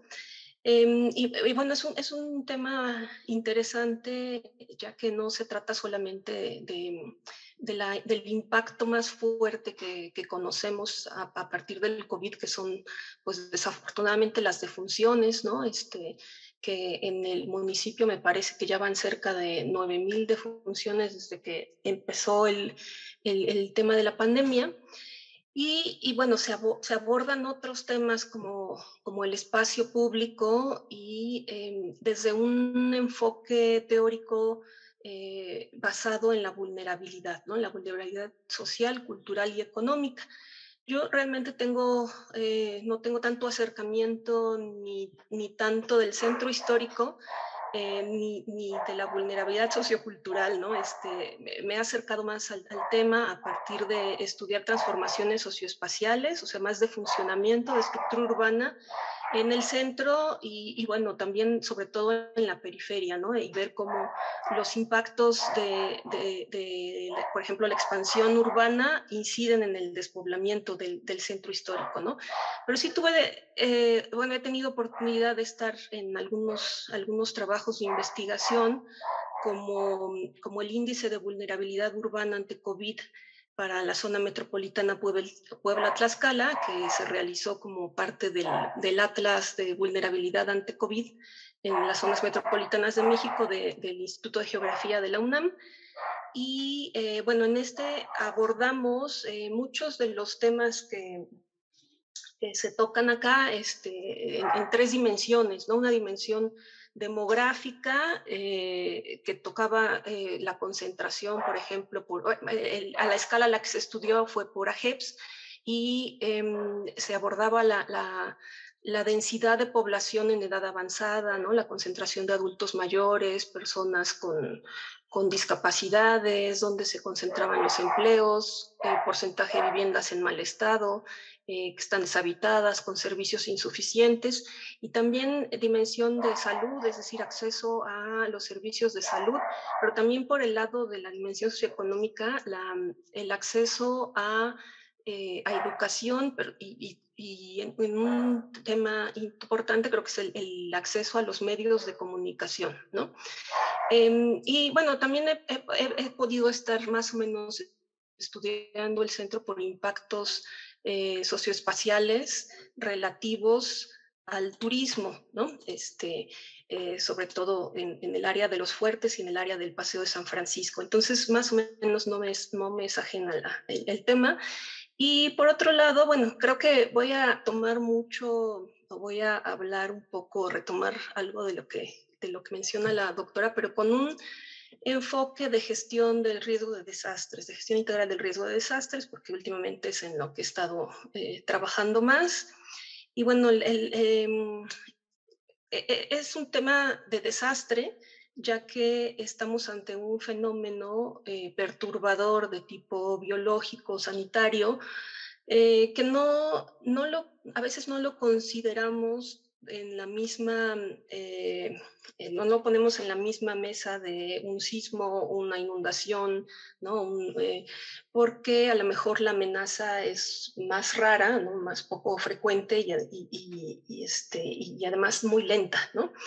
Y bueno, dentro de este enfoque de gestión del riesgo, pues hay varias fases, ¿no? Que que me parece importante retomar para hablar de esta propuesta de mitigación de impactos, que van desde la identificación, la previsión, la prevención, la mitigación precisamente, la preparación, la atención de la emergencia, la recuperación y la reconstrucción. Y bueno, en este caso, el tema de la pandemia no nos dio tanto tiempo ni de la... Bueno, hay un trabajo por parte de biólogos que están en el proceso de identificar posibles pandemias, ¿no? Pero a nivel local, pues fue muy difícil identificarlo, preverlo y prevenirlo, ¿no? Entonces, más bien tenemos que partir de lo que sigue. Y pues los protocolos que menciona la doctora me parece que son alineados a sobre todo cumplir con muchas de las metas que marca o que indica el marco de Sendai, que es el documento, digamos, base para la gestión del riesgo, que es sobre todo la intención es reducir la mortalidad, reducir el número de personas afectadas, de pérdidas económicas, de daños a infraestructuras e interrupción de servicios básicos, e incrementar estrategias de reducción de riesgos de desastre, de cooperación y de sistemas de alerta, de información y de evaluación. Entonces, creo que todos estos protocolos están dentro de estas 7 metas del marco Sendai, ¿no? Y bueno, veo que mucho de lo que ocurre o ha ocurrido en el Centro Histórico de Puebla coincide con muchos análisis de los impactos en América Latina, ¿no? Y que tienen muchos factores de riesgo, sobre todo el tema de la urbanización desigual, la densidad, la metropolización, el hacinamiento, en algunos casos la falta de acceso a servicios de salud, ¿no? O servicios básicos. Y bueno, dentro de los impactos más fuertes, obviamente, que coincide, pues son los efectos en la salud, pero ya como lo mencionaba la doctora, también efectos en temas como igualdad de género, ya que las mujeres se vieron afectadas particularmente, y también personas en situación de pobreza, ¿no? En algunos casos la desigualdad ha aumentado. En general la actividad económica se ha contraído, y esto tiene, y sobre todo tuvo en su momento un efecto más duro en el mercado laboral, ¿no? También en la educación, creo que es otro tema importante. Y en otros temas como los servicios básicos, el transporte, y un tema que a mí particularmente me interesa mucho, que es el de la vivienda, ¿no? Además de que, bueno, pues se han tenido que implementar medidas de política pública para proteger, por un lado, pero también vaya, que tuvieron impactos negativos en la economía, pero a final de cuentas protegieron cuestiones de salud, ¿no? Y además se tienen que desplegar medidas de protección posterior al desastre. El tema aquí es que no se ha terminado el desastre, ¿no? Generalmente en un evento como un sismo, por ejemplo, pues dura unos cuantos minutos y vemos los efectos inmediatamente o en unos cuantos días, ¿no? Y entonces podemos continuar, pero aquí todavía no terminamos con el tema del desastre. Y bueno, hay que tomar en cuenta, y ya lo mencionaba también la doctora, temas específicamente demográficos, ¿no? Temas de distribución etaria, de mortalidad, incluso mencionaba por ahí que se afectó, bueno, se impactó en el tema de la fertilidad, ¿no? De algún modo aumentó. Y bueno, habría que ver también qué tanto afectó, por ejemplo, al tema de la migración intraurbana, ¿no? Si se despobló aún más el centro de lo que ya estaba, ¿no? Y bueno, tomar en consideración la protección de derechos humanos en todos los desastres, ¿no? Sobre todo en grupos vulnerables como son niños, adolescentes, personas mayores, mujeres, migrantes, personas con discapacidades, personas indígenas, ¿no? Y bueno, me parece que es un muy buen trabajo porque podemos evaluar el impacto del COVID en una zona muy específica, ¿no? Y además sigue con varias de los elementos de la evaluación de los impactos socioeconómicos, ¿no? Como son tener una base normativa, legal, considerar el contexto social, reconocer las partes interesadas y cómo se integran en el proceso, los pros y los contras de las medidas, ¿no? Y creo que habría que identificar a lo mejor riesgos posteriores después de esta implementación de políticas, ¿no? Ver cómo, o sea, me parecen adecuados los planteamientos o las propuestas, ¿no? Pero habría que ver de qué manera podemos, se podrían implementar, y esto, bueno, va en un nivel más, pues ya de diseño, de gestión y de política, de hacer, y bueno, generalmente se están haciendo todo el tiempo informes y planes para recuperación, ¿no? Y para gestionar los proyectos, pero es muy necesario también monitorear y evaluar el tema de la recuperación, ¿no? Y bueno, volviendo al tema de la gestión de los desastres, les decía, el impacto en este caso del COVID no es tan evidente en un inicio, ¿no? Obviamente a casi 3 años de distancia pues son evidentes, sobre todo por el tema de la mortalidad y la cuestión económica, pero en un inicio pues no es tan evidente porque, por ejemplo, no hubo daño a inmuebles, a infraestructura, ¿no? Entonces, muchas veces no se puede identificar tan fácil qué es lo que se tiene que recuperar, ¿no? Y a lo mejor no hay tantos intereses de por medio para recuperarlo. Y por otro lado, incluso también dentro de, de de los temas de riesgo hay un tema importante que creo no se trató tanto, que son las reacciones colectivas o las emociones colectivas, ¿no? Y por ahí hay un trabajo de una psicóloga estadounidense en un manual para trabajadores de servicios sociales, donde nos habla de cómo enfrentamos los procesos de manera colectiva, ¿no? Y justamente comparando con otro evento de desastre, pues vemos que, pues primero hay, digamos, por ejemplo, en una inundación podemos tener un periodo de anticipación, ¿no? Para prepararnos, y cuando es el impacto, pues tenemos a lo mejor un momento de ansiedad, de bloqueo, de nerviosismo, como lo vivimos con el COVID, ¿no? Pero con el COVID no tuvimos esa oportunidad de prepararnos, ¿no? Sino que llegó. Y de repente, como lo podrán constatar, por ejemplo, en un sismo, hay una fase de heroísmo, de rescate, ¿no? Todo el mundo quiere ayudar a todo el mundo. Eh, y posteriormente hay otra fase de luna de miel, ¿no? Donde todo el mundo somos hermanos y todos nos ayudamos, y que más o menos coincide con cuando empezamos a salir del primer confinamiento, ¿no? Pero luego viene otra fase de desilusión que no nos, bueno, que además en este caso de la pandemia, y que creo que, bueno, sería bueno incorporar a lo mejor dentro del estudio estos momentos, ¿no? De las olas que han subido y bajado, porque en estas fases de desilusión, pues obviamente eh, después de ver por ejemplo, después de la vacunación hay un nuevo repunte, pues hay un declive en el ánimo, ¿no? Y creo que ese tema aún no está tan evidente en el trabajo, ¿no?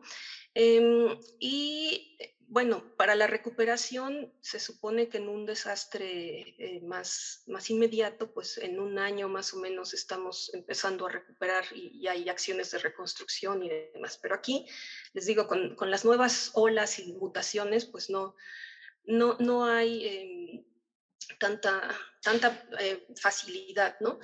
Y bueno, sin embargo, creo que este tipo de trabajos ayudan muy bien a pues diagnosticar qué es lo que ha sucedido, ajustar pues el diagnóstico del espacio en sí, pero también y de las características socioculturales del lugar, pero también de las medidas implementadas y evaluarlas, ¿no? Para ver cómo podemos aprender de lo que ya se ha vivido, ¿no? Y bueno, tenemos algunos otros propuestas que he visto por ahí, por ejemplo, las políticas fiscales son muy necesarias para estabilizar la economía, ¿no? En otros países seguros de desempleo. Aquí sí se implementó, por ejemplo, el apoyo al sector empresarial, pero no al sector informal, que es que a lo mejor el que más lo requiere, ¿no? Apoyos en especie, a lo mejor a hogares, apoyo en cuestión de saneamiento en asentamientos más informales, que dentro del centro, de hecho, hay zonas más informales, ¿no? Un tema importante, por ejemplo, son las personas sin hogar y que me parece, no tengo datos cuantitativos, pero yo tengo la impresión de que cada vez hay más personas sin hogar que se concentran en el centro histórico, ¿no? Y un tema que les decía, a mí me preocupa particularmente, pues es la prevención de desalojos, ¿no? Aquí en Puebla no hemos escuchado tanto, pero vimos en Ciudad de México un tema y en otros países de gente que perdió el empleo y entonces no podía pagar la renta y hubo muchísimos desahucios, muchos desalojos y entonces se tuvo que implementar políticas de protección, ya sea locales o nacionales, ¿no? Y bueno, también aumentar la capacidad administrativa del gobierno y lo que mencionaba también la doctora, tener datos más confiables, más representativos y en escalas más pequeñas, ¿no? Porque a veces hay mucha información sobre el COVID, pero a escala municipal, ¿no? Cuántas defunciones, cuántos casos, pero no, al menos en Puebla, ¿no? A lo mejor en Ciudad de México hay a escalas más pequeñitas, pero no hay escala de colonia, de AGEPS, ¿no? Y sería importante conocer las defunciones particularmente por zonas, ¿no? Y bueno, tener también más información sobre la pérdida de empleos y los medios de vida, sobre todo en el sector informal. También información sobre esto que les decía de los desalojos, no solamente de vivienda, porque también muchos comercios tuvieron que cerrar por no poder pagar la renta, ¿no? Entonces, este tema de el no poder pagar alquileres, tampoco no hay una documentación del proceso. Y bueno, también temas como la descomposición familiar, ¿no? Cuántas personas quedaron en orfandad o problemas jurídicos que han surgido y sobre todo en el centro, que hay muchos inmuebles ya de por sí con problemas de tenencia, pero ahora con muchas personas que murieron sin testamento y demás, seguramente ha incrementado, ¿no? Y bueno, también considerar otros grupos vulnerables, por ejemplo, en el centro se concentran los trabajadores sexuales, ¿no? Y bueno, a partir del COVID no hay que yo sepa, no hay un tema de investigación tan profundo sobre este proceso. Y bueno, en general, terminar diciendo que se habla del patrimonio, ¿no? A lo mejor por ahí creo que vi una pregunta que decía que si había normativas, acciones de protección del patrimonio. Bueno, el patrimonio habría que reconceptualizarlo como quién es el patrimonio, qué cosa es el patrimonio, ¿no? ¿Queremos proteger los inmuebles, lo edificado, o queremos proteger a la población que está, y a las actividades y a las costumbres y a las tradiciones? Entonces creo que se está hablando de patrimonio, ¿no? Todas estas medidas fueron para proteger realmente en algún sentido el patrimonio. Y bueno, creo que con eso concluiría y bueno, de nuevo muchas gracias. Muchísimas gracias, doctora Cabrera. Bueno, pues tenemos pocos minutos. Hay algunas preguntas. Me pareció ver alguna mano por ahí para alguna pregunta. Bueno, creo que ya no hay. Bueno, en el chat, efectivamente, como usted decía, hay preguntas esencialmente en dos temas, patrimonial y el sociocultural. En términos sociocultural, hay una que dice se generaron, que están dirigidas a la ponente, pero cualquiera de ustedes dos, si nos pueden responder. ¿Se generaron algún tipo de dinámicas culturales a partir de la pandemia que apunten a consolidarse por su utilidad? Y la otra pregunta es, ¿se emitieron acciones que consideraran a personas en situación de calle, como usted bien lo mencionaba, doctora Cabrera? Pues yo creo que de las estrategias culturales que fueron acertadas y que obedecieron precisamente a estas necesidades es el uso del espacio público. El espacio público actualmente en los parques, porque tenemos otras investigaciones en Parque Juárez, Parque del Arte, el Parque Ecológico. Finalmente, el espacio público va a ser un elemento detonante ante este tipo de situaciones, por cuestiones principalmente de salud, de ocio, de esparcimiento, pero también de cultura. Ahorita, de hecho, muchas de las actividades que se están generando a través de los diferentes órdenes de gobierno apuntan a actividades con el uso de los espacios públicos. Vemos muchas actividades en el Zócalo, en algunos puntos de la propia zona, de la zona de monumentos.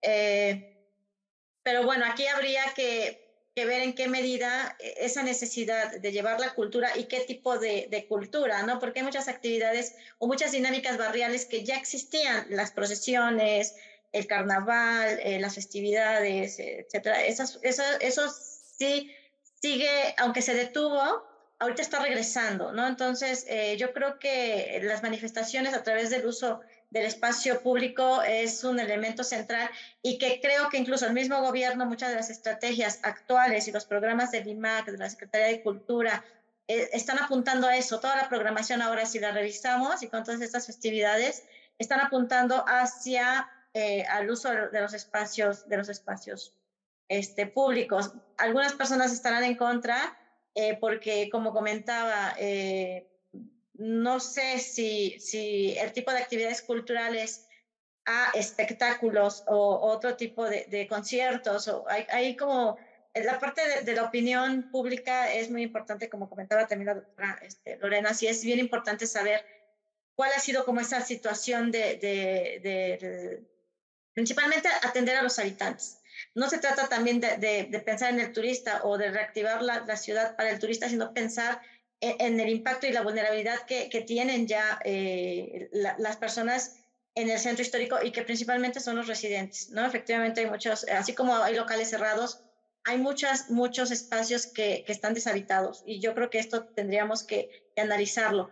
Pero de las estrategias culturales, la parte incluso virtual, transmitir la cultura a través de espacios virtuales, utilizar las redes, porque también nosotros como gestores culturales nos sirve mucho el uso de las redes, nos permitió comunicarnos de una manera más rápida y compartir muchas actividades o algunos eventos. Yo creo que el tema del uso del espacio público y del uso de las redes para transmitir la cultura, pero efectivamente la cultura en función de toda esta parte del valor del patrimonio, tanto la parte material como inmaterial, ¿no?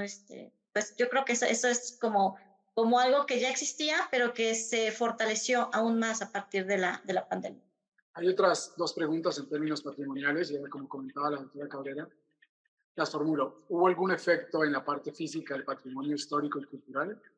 Y la segunda es, ¿se emitieron normativas o acciones de protección del patrimonio? Pues como comentaba la doctora Lorena, efectivamente el patrimonio, desde el punto de vista, el patrimonio es cultural, material y inmaterial y la parte natural. pero bueno, sí hubo muchas acciones, pero en función de la contingencia, pues era atender prioritariamente a las personas. Incluso el mismo cierre de espacios, no hay acciones durante este tiempo, por lo menos el que yo analicé, que tuvieran que ver con la protección del patrimonio edificado, ¿no? La parte física. Por el contrario, mucho de estas restricciones para cerrar estos espacios pudieron provocar o acelerar un poco más, incrementar el deterioro, ¿no? Incluso en los espacios educativos. Ahorita mismo estoy en la Facultad de Arquitectura. El hecho de que de la pandemia hubo más afectaciones en los espacios físicos por el cierre tan prolongado de estos espacios, la falta de ventilación y todas esas acciones. Pero bueno, en el caso del patrimonio edificado no hubo actuaciones específicas. Sí hubo intervenciones en el espacio público, sí había un proyecto para el Zócalo y otro proyecto para la calle 5 de Mayo, que es el andador principal articulador de la ciudad. Sí había proyectos, pero estaban más enfocados al uso y apropiación del espacio público. Muy bien, doctora. Bueno, yo me permito hacer una pequeña pregunta en términos de habitabilidad del centro histórico, que es un poco el tema que tengo más cercano, y es, tal vez ha podido usted saber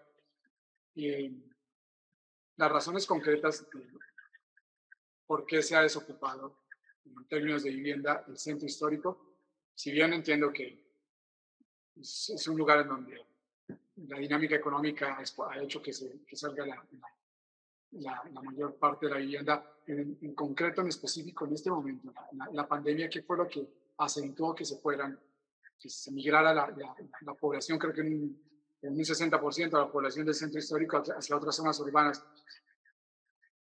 En concreto, el centro histórico no ofrece estas características de habitabilidad para poder vivir en él, incluso en un momento de pandemia en donde ya no tenía todas las dinámicas económicas y donde los espacios públicos estaban más o menos disfrutables, que no sé si usted tenga algún tipo de percepción de las razones de por qué se sigue desocupando el centro histórico de la vivienda en términos de habitabilidad.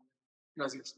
Sí, aquí prácticamente estamos como orientándonos hacia algo que se analiza mucho en las ciudades históricas, principalmente en países europeos, y es que la gentrificación de las ciudades, las políticas de gobierno muchas veces tienen como prioridad atender con la finalidad de mejorar la imagen, de revitalizar los espacios. Pues muchas veces sí se recurre a la inversión privada, incluso muchos de los programas avalan esta transformación que es totalmente, no es soportada por la población que todavía resiste. Es una resistencia que tenemos en los barrios de población que no es propietaria. O sea, los temas jurídicos, como ahorita comentaba, yo he tomado nota de muchas cosas, de muchas vertientes que sí es importante analizar.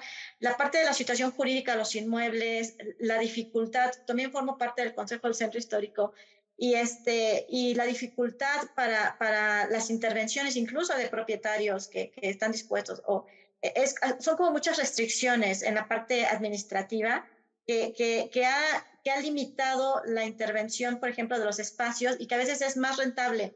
El cambio de uso favorece a que sea más rentable tener un hotel boutique o una escuela, ¿no? que una vivienda. Entonces, por lo que yo he observado a lo largo de estos 15 años que estoy estudiando directamente el centro histórico, y también como la parte de la coordinación que tuve del plan de manejo en el año 2015, sí veo que las zonas siguen degradándose. Las acciones están poco encaminadas a donde todavía hay población, y al contrario, se los está comiendo la transformación de uso del suelo, la inserción de hoteles, y la población se sigue desplazando. La población que ya no puede atender incluso la misma dinámica que se da porque cambia el tipo de comercio, cambia el tipo de servicios, que resulta ya inaccesible para la propia población que ahí se prevalece.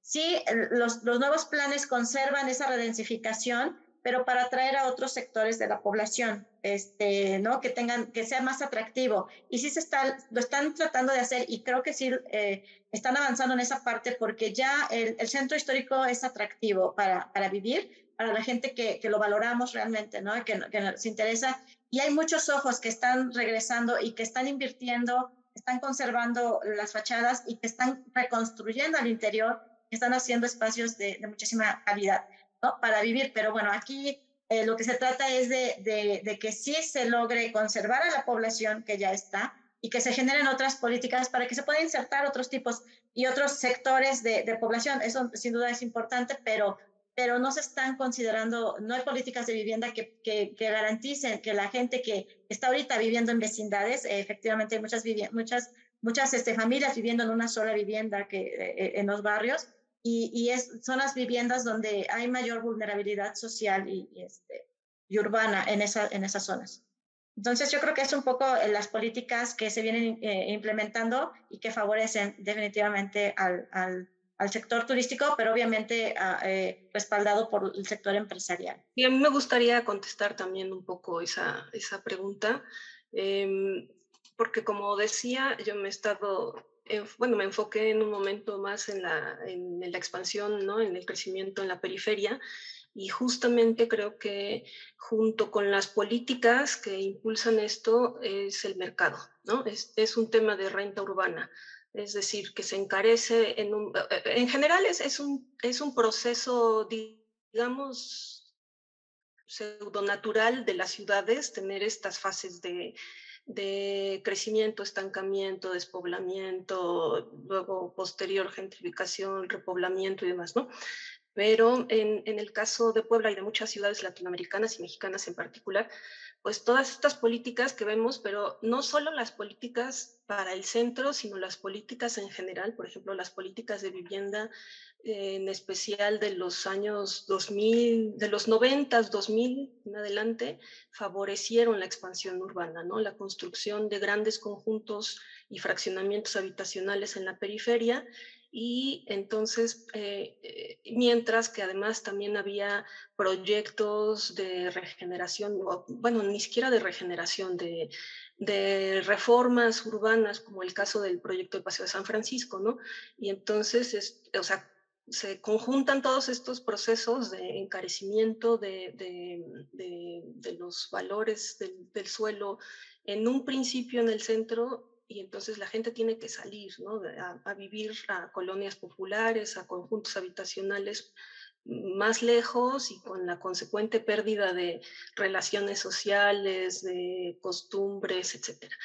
Y posteriormente se va deteriorando, pero este deterioro es un poco a propósito, ¿no?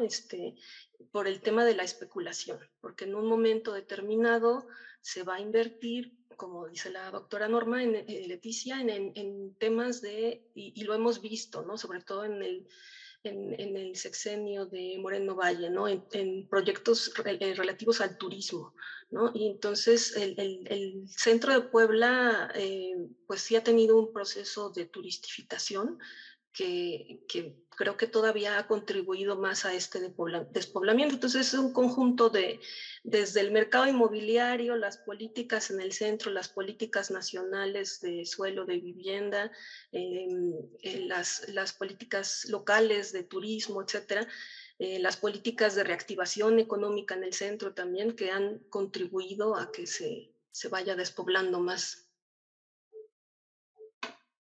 Muy bien. Muchísimas gracias, doctora. No sé si quiere agregar algo, doctora Ramírez. Pues no, nada más, ahí había alguien que preguntaba de la situación de calle. Esto se incrementó muchísimo en todas las ciudades, y no nada más de aquí en México, en Latinoamérica, en Estados Unidos y en Europa. Yo he tenido la oportunidad de estar en algunos lugares y es increíble cómo se ha detonado las personas en situación de calle. Y aquí efectivamente, así como no hubo algunas acciones para el comercio informal o los ambulantes, tampoco hay para las personas con situación de calle hasta el momento, pero sí es cada vez más palpable, incluso en los barrios, en los jardines, en el mismo puente de Obando, o sea, hay un mayor número de personas que están ocupando y están invadiendo los espacios públicos, y esto también está generando una problemática importante de inseguridad y de deterioro de los espacios, porque obviamente la gente deja de asistir. Y sí tendría que haber una actuación importante para atenderlos, porque es un grupo vulnerable que debe ser considerado. Bueno, pues les agradezco muchísimo a nuestras dos invitadas. Una ponencia, en verdad, muy profunda y nos deja muchísimas referencias y sobre todo muchísimas dudas, muchísimas incógnitas por resolver. Por último, me permito, bueno, uno, agradecer la asistencia de todos ustedes a nuestro seminario. Lo segundo es que, bueno, el seminario continúa en el mes de noviembre con otros temas también interesantes sobre el centro histórico y sobre, en relación a la pandemia, las crisis que ha sufrido y cómo se adapta. Y en el mes de octubre no tendremos, el resto del mes de octubre no tendremos ponencias porque se va a desarrollar un congreso, el Congreso del PUEC, se llama Congreso Internacional de Estudios sobre la Ciudad, es el segundo. Este año la temática es comunidades post-pandemia, asimilar lo aprendido. Es un poco el tema del congreso. Es del 19 al 21 de octubre y pues los invitamos para que ustedes asistan y se integren a este congreso. Y pues ya en el mes de noviembre continuaremos con las sesiones del seminario. Pues no tengo más que agregarles. Les agradezco nuevamente en nombre de la Universidad Nacional Autónoma de México, del PUEC, de nuestro director y el mío propio, la asistencia.